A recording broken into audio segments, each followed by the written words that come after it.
안녕하세요. 오랜만에 영상을 켰습니다. 저희는 엄마 심씨 그리고 아들 브루스 심 이렇게 2인 가족이고요. 저희 10년간 뉴질랜드에서 이민자로 살다가 현재는 강원도 평창에서 잠시 한국어 유학을 하고 있습니다. 1년을 생각하고 왔고 현재 겨울방학 중인데 오늘이 브루스가 이제 방학 돌봄 프로그램으로 학교에 다녀오는 마지막 날이에요.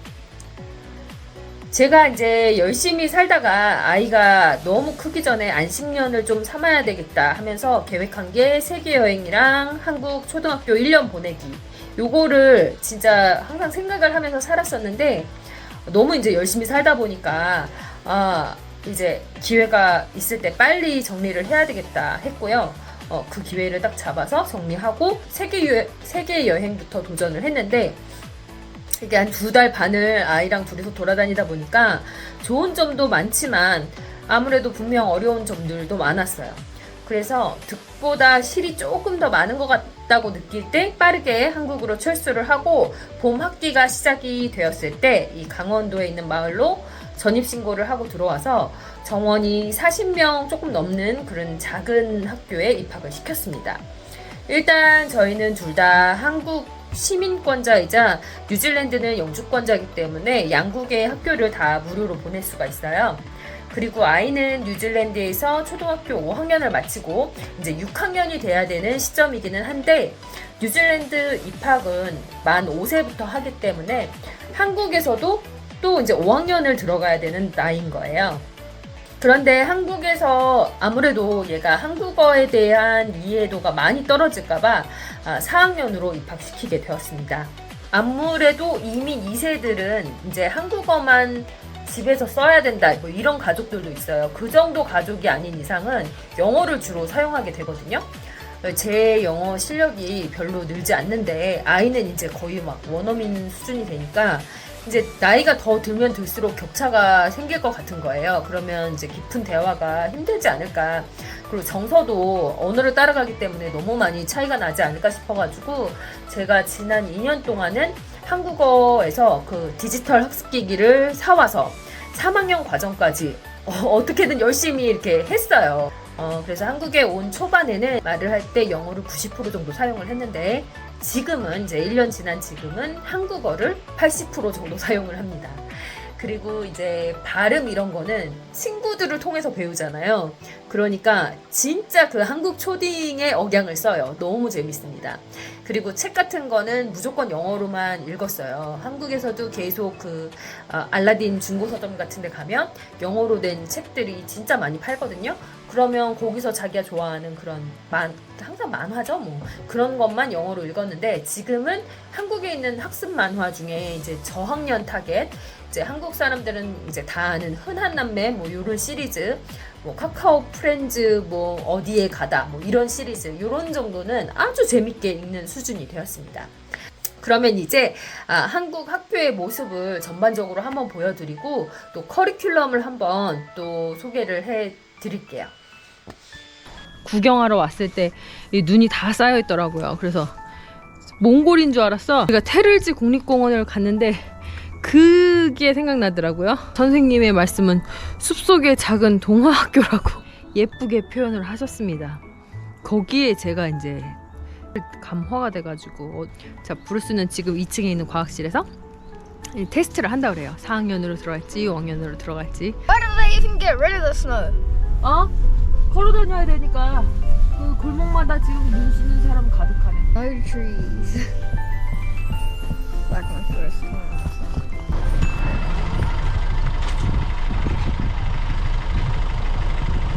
time. 강원도는 아이들 인구가 매우 적기 때문에 이렇게 스쿨버스가 오지 않으면 안 될 것 같아요. 그래서 여기는 거의 90%가 스쿨버스로 온다고 합니다. 내일부터는 집 앞에서 아마 이 에듀버스, 스쿨버스를 타게 될 거예요. 이 초등학교 말고 다른 데도 다 저렇게 옐로우 에듀버스로 애들을 다 운행을 해주더라고요. 그 다음에 4시 20분에 끝나면 각자의 집으로 데려다 준다고 합니다. 그 외에도 합동 돌봄인가 뭔가 해서 이 동네에 있는 저희 동네에 있는 애들을 다 무료로 저녁까지 주면서 다양한 4시 반부터 다양한 프로그램으로 8시 20분까지인가 데리고 있고 그때 집으로 또 데려다 주더라고요. 그게 다 무료예요. 근데 브루스는 그것까지는 안 하고 또 집에서 해야 될 그런 활동이 있어요. 리딩 에그랑 뭐 매스시드라고 해서 뉴질랜드 어린이들이 하면 좋을 정도의 그런 어떤 과정이 있거든요. 그거를 또 공부를 시키고 있습니다. 뉴질랜드에 있을 때 한국어나 한국 문화를 가르쳐 주고 싶었어요. 그래서 기본을 어느 정도는 해야 되겠다 싶어서 2년 어치를 결제를 하고 하다가 뉴질랜드 인터넷 사정이 너무 열악하다 보니까 되게 너무 느려가지고 계속 버퍼링이 심하게 걸리는 거예요. 앞에서 몇 분 기다려, 뒤에서 중간에 끊겨서 몇 분 기다려. 그러니까 완전 성격이 파탄 나겠죠. 그 지금까지 돈 낸 게 있으니까 남은 부분을 하고 가는 거지 아마 연장해서 하지는 않을 것 같습니다. 친구들도 사귀고 그리고 활동도 다양하게 할 수 있고요. 사비를 드리거나 제가 뭐 운전해서 여기 데려다주고 저기 데려다주고 하지 않아도 모든 그런 아이들이 흥미 있어 할 만한 활동들도 방과 후 학습 그리고 또 단체 돌봄 뭐 이런 걸로 충분히 제가 경험할 수 있다는 점 아주 탁월한 선택을 한 것 같아요. 지금까지는. 저는 건강하고 운동을 잘하고 친구들이랑 사이좋게 지내는 아름다운 사람입니다. 네, 알겠습니다. 운동을 잘하는 거 맞죠? 네. 다 재능입니다. 자, 여기 안 한 사람 있나요? 예, 사연이에요. 사연.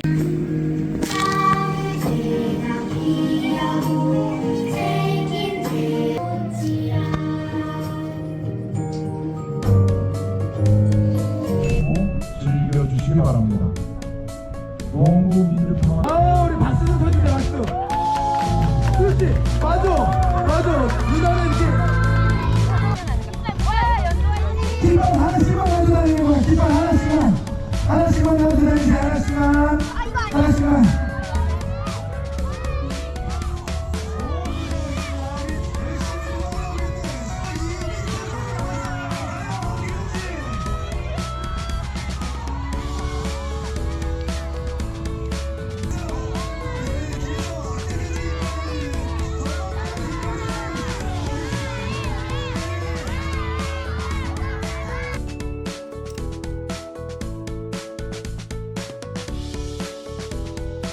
제 앞에 이제 교과서부터 시작해서 이제 그동안 받았던 그런 학부모한테 보내는 공지사항들.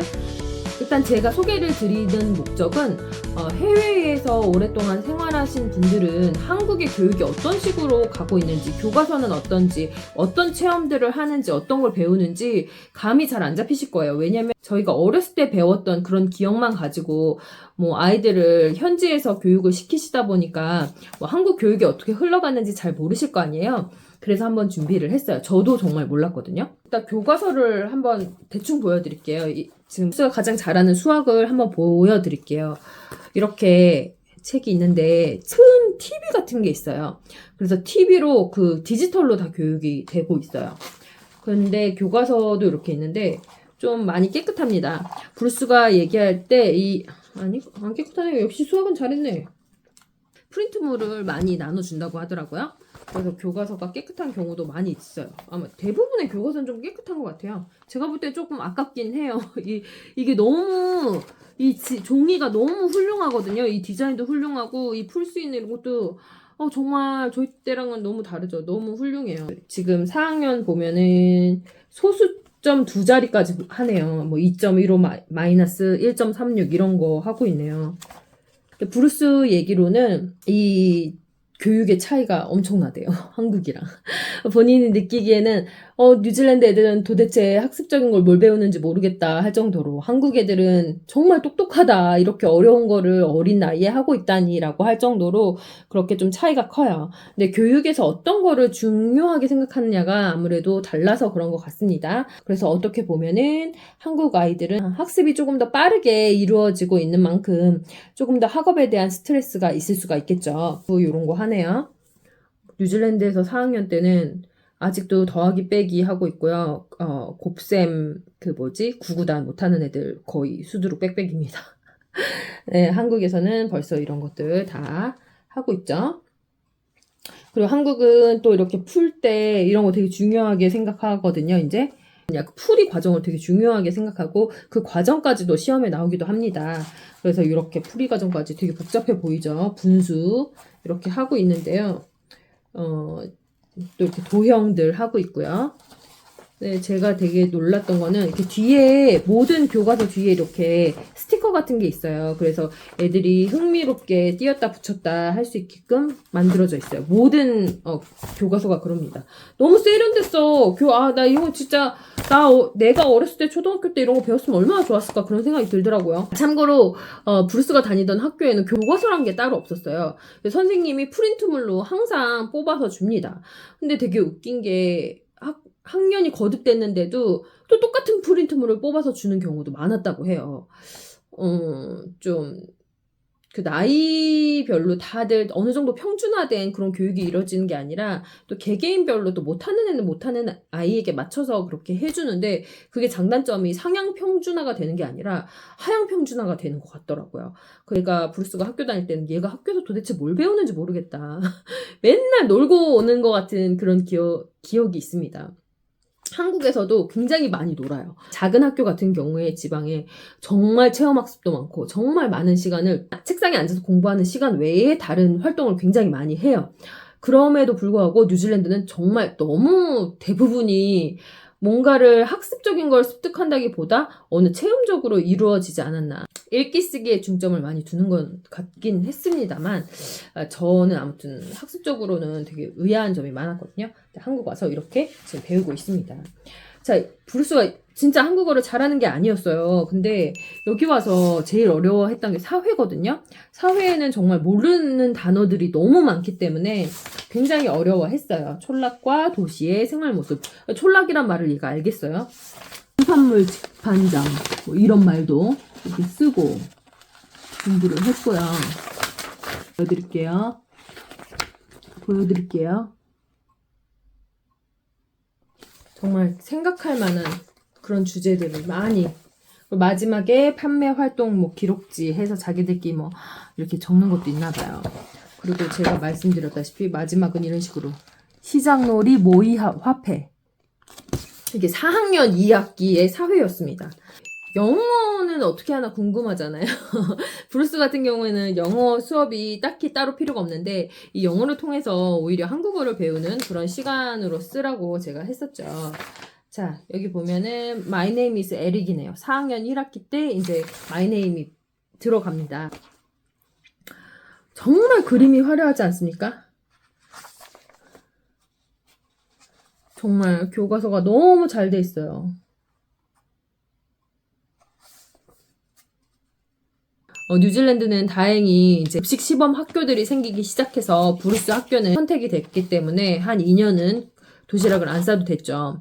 그런데 학교에서 제공되는 도시락이 그 영양사가 영양을 생각을 해야 되다 보니까 뉴질랜드 어린이들이 잘 안 먹는 음식들, 어린이들 별로 싫어하는 그런 야채들 이런 걸 넣다 보니까 애들이 잘 안 먹고 버리는 게 대다수였습니다. 파스타 같은 거 아니면 어떤 랩, 약간 서브웨이 같은 느낌 있잖아요. 그런 거라든지 버거 이런 게 나오기 시작했는데 야채를 많이 넣어주니까 애들이 싫어하는 거예요. 그래서 진짜 한 반 이상은 다 항상 버리는 것 같더라고요. 너무너무 아깝고 근데 그거를 또 싸갈 수도 없고요. 그렇게 제공이 됐습니다. 그냥 애들마다 이렇게 하나씩 이렇게 쥐어주는 걸로. 나중에는 아예 서브웨이랑 계약을 해가지고 서브웨이에서 점심을 가져왔습니다. 근데 한국을 한번 볼까요? 한국 식당. 당연히 이제는 영양사가 상주를 하면서 매일매일 아주 훌륭하게 점심을 제공을 합니다.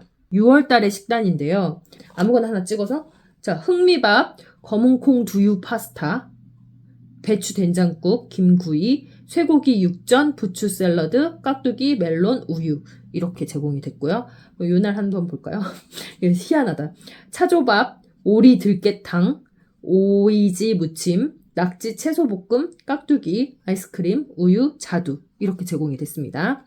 애들이 먹을 수 있나?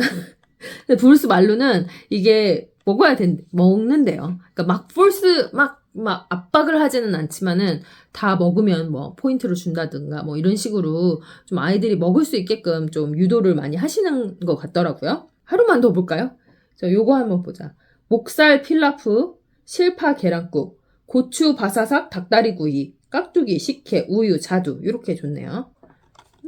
내가 저거 먹고 싶다. 매일매일 가서. 와, 그냥 행복한 아이들이야. 아, 행복해. 자, 제가 이제 주간 학습을 한번 보여드릴게요. 이렇게 매주마다, 금요일마다 다음 주에 주간 학습 일정표를 가지고 오는데요.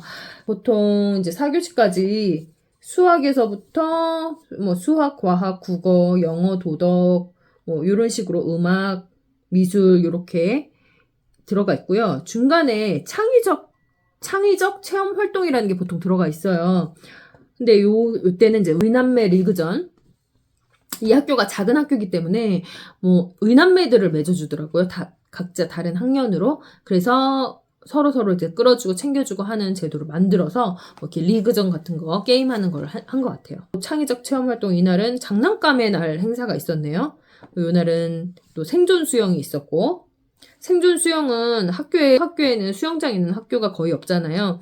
그래서 동네 수영장으로 갑니다. 동네 수영장으로 가던가 아니면은 그 튜브로 만든 엄청 큰 수영장 있잖아요. 임시 수영장을 설치를 해요. 학교에 설치를 해요. 그래서 그렇게 해서 아이들을 생존 수영을 가르치더라고요. 뉴질랜드 학교 다니는 부심 중에 하나가 학교에 수영장이 있다는 거거든요. 거의 대부분의 학교에 수영장이 있고 여름에는 항상 수영을 일주일에 2번씩 가르칩니다. 그런데 물이 너무 차가워. 학교마다 다른데 브루스 학교는 물이 너무 차가지고 애가 수영만 시작을 하면은 감기가 걸려오는 거예요. 그래서 나중에는 그냥 들어가지 말라고 그랬어요. 뉴질랜드 애들이랑 한국 애들이랑 이 살이 다르다. 뉴질랜드 애들은 한겨울에도 막 바닷가에 넣는 사람들이거든요. 그래서 못하게 했었는데 어떤 분이 한국에서도 한다, 수영. 생존 수영 한다 했는데 정말 합니다. 여름마다 하고요. 근데 요거를 할 때 그 수영 뭐 영법을 하는 게 아니라 진짜 뭐 레프트 주변에 다 같이 매달려 있기, 뭐 하면은 어떻게 해서 물장구 치고 떠 있기, 뭐 요런 식으로 정말 생존에 필요한 거지. 요 생존 수영을 한 애들이 실제로 수영장에서 수영을 할 수 있는 건 아니에요. 그거는 이제 더 부모들이 따로 가르치는 애들이 그렇게 수영을 즐기면서 할 수 있는 거고, 요거는 정말 물에 빠졌을 때 어떻게 하나, 이런 생존 수영을 가르칩니다. 골프장에 가서 골프를 시켜요. 전교생 1학년부터 6학년까지 7번 아이언, 풀스윙, 자세 및 타점 교육 뭐 이런 거 시켜요. 물론 체험비 이런 거 없습니다. 학교에서 다 해주는 거예요. 또 승마도 말이 학교로 와. 그래서 한 3번, 4번 정도 했던 것 같아요. 그리고 만약에 더 하고 싶은 사람은 그 연계되어 있는 그런 승마장에 가서 할 수 있도록 10회 강습 받는데 10만 원이 안 돼요. 그러니까 자부담이 10만 원이 안 돼. 나머지는 지원을 해주는 거예요. 평창군에서. 평창 바로 알기 해가지고 뭐 이 주변에 이제 뭐 이 주변에 좋은데 관광지는 한두 군데가 간 게 아니에요. 개인적으로 돈 다 내고선 가봤던 데를 학교에서 또 보내주더라고요. 5, 6군데는 학교에서 또 체험학습으로 돈 다 내주고, 점심도 되게 잘 줘요. 점심도 막 다 식당에서 돈가스 이런 거 사주고, 맛있는 거 사주고, 뭐 가면은 또 뭐 견학 왔다고 선물 쥐어주는 데도 있고, 그러고 다 다닙니다.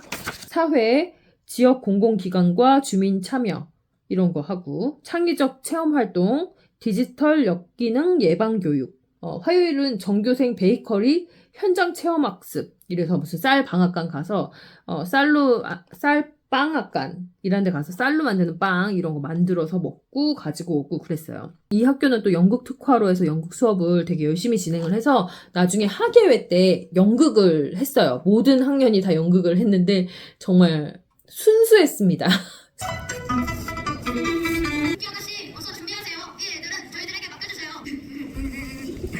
축구 교실도 여기 평창 FC라고 해서 여기 전문 축구 선수들 있잖아요. 그분들이 축구를 가르쳐 줍니다. 당근 마켓이라고 해서 아이들 포인트를 준 다음에, 당근으로 포인트를 준 다음에 또 쬐그만 장난감 이런 거 살 수 있게. 작은 학교니까 운영이 쉽고 지원이 많이 돼서 이런 활동이 많았던 것 같고요.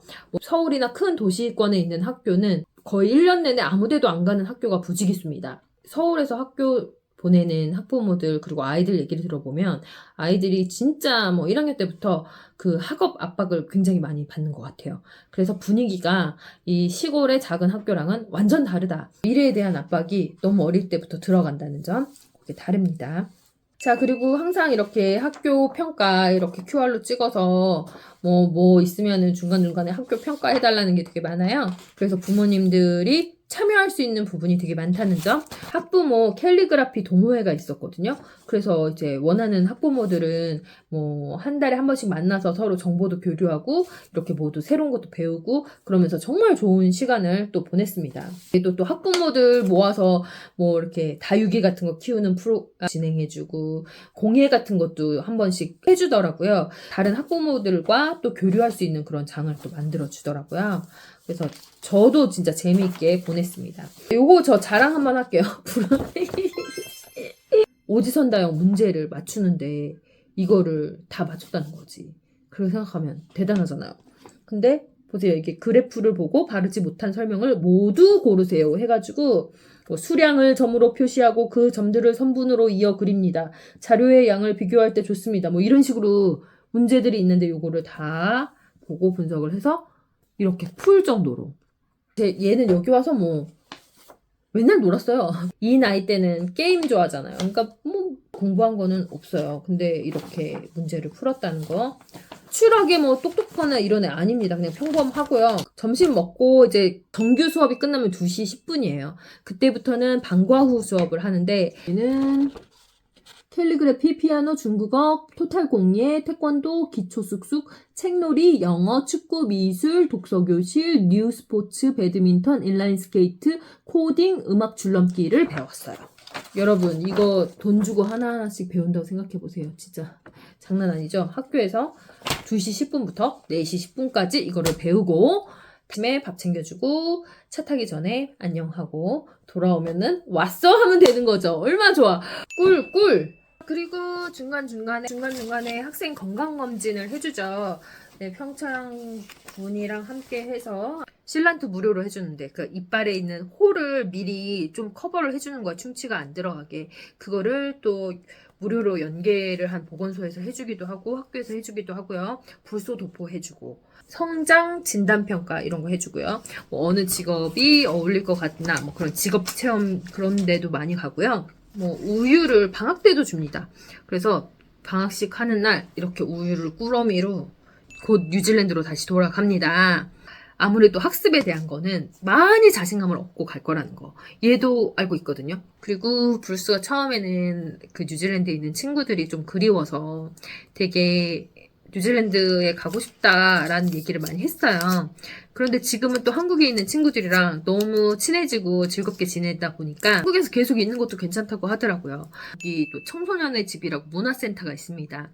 거기를 등록을 해서 학교 버스가 그 문화의 집에 태워주면은 거기서 브루스는 저녁을 먼저 줘요.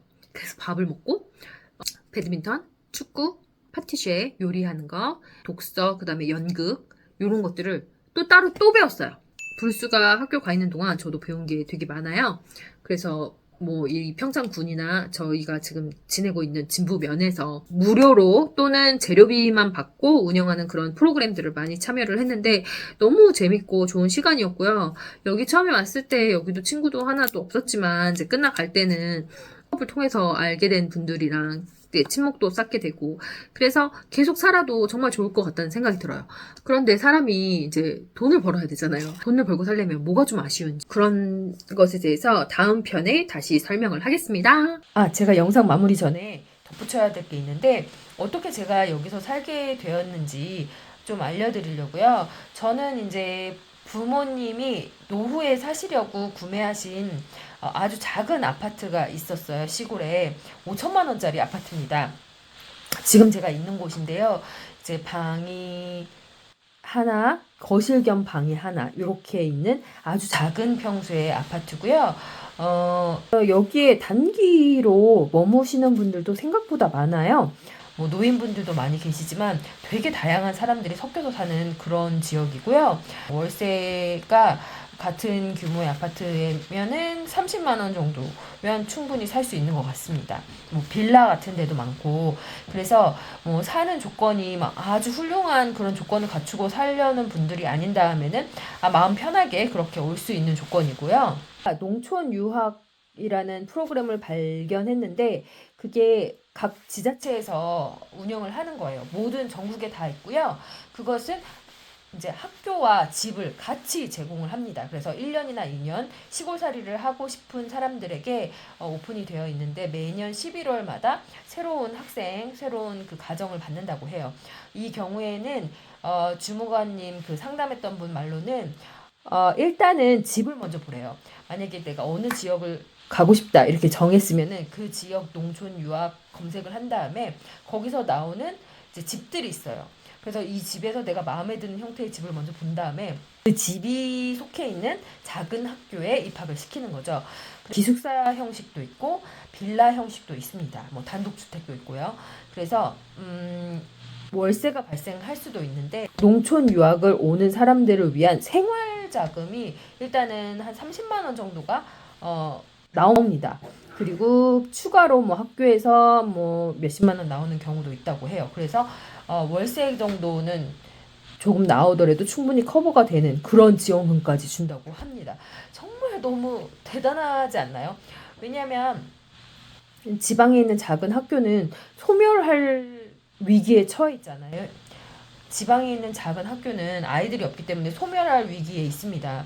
그래서 그러면 그 학교에 딸려 있는 교직원들이나 이런 모든 사람들이 직장을 잃겠죠. 그래서 이 작은 학교를 어떻게든 유지를 하려고 노력을 하기 때문에 이런 것들이 지원이 들어간다는 거죠.